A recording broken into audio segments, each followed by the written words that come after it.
5 تا از گرونترین خودروهای دنیا کدومان؟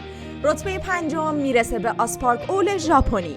این ماشین با قیمت 4.2 میلیون دلار یکی از قشنگترین ماشینای دنیاست که سرعت 0 تا 100ش 1.72 ثانیه است.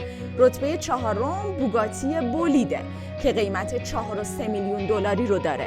این خودرو سرعت 0 تا 100ش رو توی 2.17 ثانیه میتونه طی بکنه. رتبه 3 این لیست بوگاتی میستراله. این ماشین از بوگاتی شیرون الهام گرفته که قیمت 5 میلیون دلاری رو داره.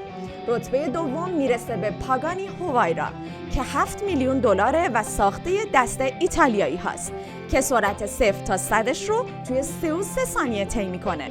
رتبه اول و گرونترین خودروی دنیا رولز رویس دراپ تیله که به شکل قایق‌های تفریحی ساخته شده و قیمت 30 میلیون دلاری داره.